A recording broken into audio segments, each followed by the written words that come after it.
Hi friends, welcome to film revive. Coffee with killer.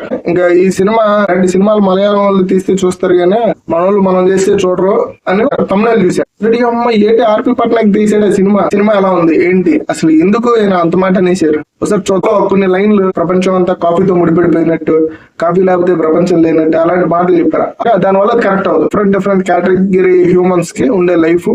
ఇంకా ఈ సినిమాకి ఒక 5 బిగ్గెస్ట్ మిస్టేక్ ఏంటంటే కాఫీ విత్ కరణ్ ఫేమస్ కాబట్టి కాఫీ విత్ కిల్లర్ అని వీళ్ళు పెట్టారు. అబ్బాయి బాబు మెయిన్ క్యారెక్టర్ కదా, ఆయన చాలా ఇబ్బంది పెట్టేశారు ఆయన యాక్టింగ్ చేయించడానికి. వీళ్ళున్నంత మంచి మంచి క్యారెక్టర్స్ చాలా మంది ఉన్నారండి. సినిమా క్లైమాక్స్ లోకి మధ్యలోకి సూర్య ఉన్నది అదే చిన్న బడ్జెట్ 4 అయిపోయింది. దాని నుంచి ఏం ఎక్స్పెక్ట్ చేస్తున్నారు అనేది అర్థం కాలేదు వాళ్ళ మాటలు. అంటే ఆ గదిలో ఉన్న చేసిన దానికి వీళ్ళకి ఆస్కర్ ఇవ్వాలా, నంది ఇవ్వాలా, ఇంకా ఫైనల్ గా అనుకున్నట్టు అయిపోయింది. కాబట్టి మీరు కూడా ఒకసారి. Hi friends, welcome to film revive. ఈ రోజు మనం మాట్లాడుకోబోయే చిత్రం ఆర్పి పట్నాయక్ గారి కథ, దర్శకత్వం, స్క్రీన్ ప్లే ఇవన్నీ చేసిన ఫిలిం. ఏట్రా ఫిలిం అంటే కాఫీ విత్ కిల్లర్. ఇంకా ఈ సినిమా యాక్చువల్లీ ఎప్పటి నుంచో చూస్తున్నానండి, అదే ఆహాలో. కాకపోతే నాకు ఆ పోస్టర్ చూసి చూడబుద్ధి కాలే. ఇంకా డైరెక్టర్ అది కూడా నేను చూడలేదు. సో రీసెంట్ గా యూట్యూబ్ అలా స్క్రోల్ చేస్తుంటే ఇలాంటి సినిమాలు మలయాళం వాళ్ళు తీస్తే చూస్తారు కానీ మనోళ్ళు మనం చేస్తే చూడరు అని ఒక తమిళ చూశాను. అమ్మ ఏంటి ఆర్పి పట్నాయక్ తీసాడు సినిమా అంటే ఆయనది బ్రోకర్ సినిమా నాకు నచ్చింది. అందులో రైటింగ్ బాగుంటది. అంటే లో బడ్జెట్ లో వీళ్ళున్నంత బెటర్ లో చేశారు ఆయన, అందుకనే అది ఇష్టం, అది నచ్చి ఈ సినిమా చూడటం జరిగింది. ఇంకా ఈ సినిమా ఎలా ఉంది ఏంటి అసలు ఎందుకు ఆయన అంత మాట అనేసారు ఒకసారి చూద్దాం. అసలు అంటే ఎట్లా ఉంది ఏంటి అనే ఆలోచనలో మనం చూసినప్పుడు అది మనకి ఏమనిపించింది, ఇది ఏం సినిమా అంటే ఒక కాఫీ షాప్ లో జరిగే సినిమా మొత్తం. కాకపోతే ఈ కాఫీ షాప్ దగ్గర స్టార్ట్అప్ లో కొన్ని లైన్లు చెప్పారు. ఏం చెప్పారు? ప్రపంచం అంతా కాఫీతో ముడిపడిపోయినట్టు, కాఫీ లేకపోతే ప్రపంచం లేనట్టు అలాంటి మాటలు చెప్పారు. అలాంటి మాటలు చెప్పేటప్పుడు అందరూ అని కాకుండా కొందరు అని ఉంటే బాగుండేది. అక్కడ అందరినీ కలిపినట్టు చెప్పారు. అలా చెప్పకుండా ఉంటే బాగుండేది. సరే చెప్పేశారుగా, దానివల్ల అది కరెక్ట్ అవ్వదు. ఓకే. ఇంకా ఈ సినిమా ఎలా ఉంటదంటే కాఫీ షాప్ లో 10 or 12 పర్సన్స్ మన ఎట్లాగే చెప్పొచ్చు, ఒక వేదం సినిమా అనుకోవచ్చు.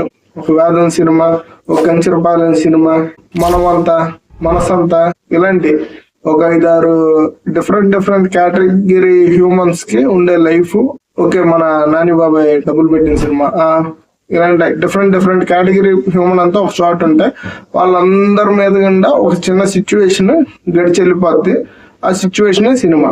ఇంకా ఈ సినిమాకి ఒక 5 బిగ్గెస్ట్ మిస్టేక్ ఏంటంటే బహుశా అది వాళ్ళు ఫస్ట్ దాని టైటిల్ కాఫీ షాప్ అనుకుని ఉంటారు.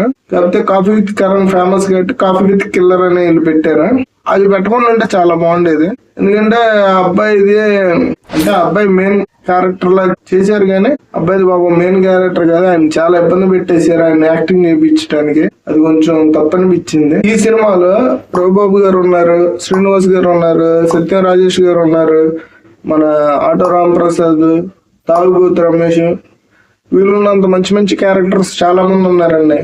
కాకపోతే వాళ్ళకి ఏం చెప్తారో అది చేయడం వరకు వాళ్ళు నెంబర్ 1 చేశారు. ముఖ్యంగా ఈ సినిమా క్లైమాక్స్ లోకి మధ్యలోకి సూర్య గారు ఈయన ఏది తప్పు లేదండి. వాళ్ళు అనుకున్నది అదే, చిన్న బడ్జెట్ 4-5 మనుషుల మధ్యలో ఉండే సిచ్యువేషన్ ఒక కాఫీ షాప్ లో ఖర్చు లేకుండా చేసేద్దాం అనుకున్నారు, చేశారు, అయిపోయింది.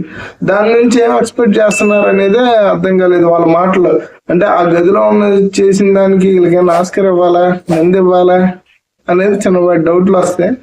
ఇంకా ఫైనల్ గా అనుకున్నట్టు అయిపోయింది. కాదు ఇది ఏదన్నా చిన్న షార్ట్ ఫిల్మ్ చేసుకున్నట్టు చేస్తుంటే దానివల్ల ఒక పెద్ద సినిమా వచ్చేది. కాదు ఇది ఆర్పి పట్నాయక్ గారు చేయడం వల్ల ఆయనకున్న బేసిక్ రేంజ్ పడిపోయినట్టు ఉండింది. కాకపోతే ఏం కాదులేండి, ఇలాంటివి చాలా చేస్తూ ఉండొచ్చు. ఫ్యూచర్ లో ఇంకా మంచి చేయాలని కోరుకుందాం. Thanks for watching. చూడండి మీరు కూడా ఒకసారి. ఆహాలో ఉంది, ఆహా అనిపించింది.